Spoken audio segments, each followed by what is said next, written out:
Merci, Monsieur le Président. Ma question est pour le ministre des Transports et de l'Infrastructure, the Honourable Glenn Murray. Minister, I'd just like to first of all take this opportunity publicly to thank you for taking time recently to visit my own riding of Etobicoke North to make an important announcement which, of course, will be benefit to my constituents. Of course, I'm well aware of how our government is making record investments in public transit, and of course these will have echoing and recurring benefits for all of my residents.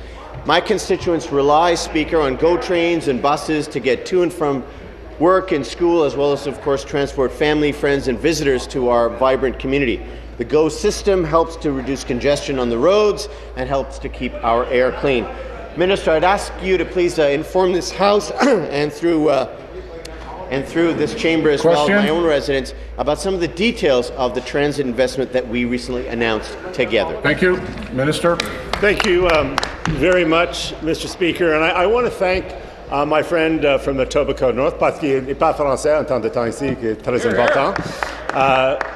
But more importantly, because he is a huge advocate for transit, and he has fought very hard for the people in Etobicoke North to see some very basic improvements.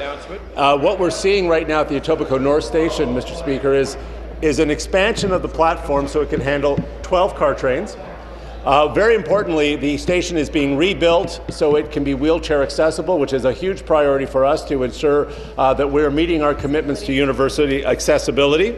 We're improving the bus loop, and as for many Ontarians, heated shelters, Mr. Speaker, which this winter is a particular gift, and also because in communities where people use their cars within those communities, we are adding a 200 lot parking garage, Mr. Speaker. Wow. A very big improvement for the people of Etobicoke. Thank you. Supplementary.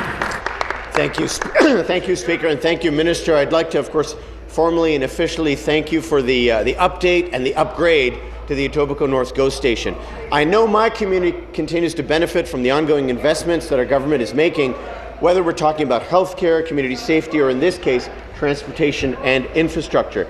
Nevertheless, adding to the list of troubling policy commitments that the Honourable Leader of the Opposition is making, I was a little bit dismayed to learn that he might halt infrastructure spending for communities like mine. Speaker, through you to the Minister of Transportation, would the Minister please inform this House what are some of the investments that we're making in communities across Ontario? Thank you, Minister. Thank you. Mr. Speaker, one of the areas that we don't talk a lot about is our highway program, which is almost $3 billion, Mr. Speaker. We're working right now on twinning highways across Northern Ontario. The Windsor-Essex Parkway now, not only has it been a success in the sense that we're building one of the most important trade routes, it's actually provoked the construction of the new presidential bridge, the most important trade corridor. But Mr. Speaker, to maintain economic growth and jobs, we have to spend 5% of our GDP on infrastructure. Anything less would mean a loss of jobs and competitiveness. We're very proud, Mr. Speaker, that after 30 years of less than 1/4% being spent by this government, we are now at 2% of GDP, or about $13 billion.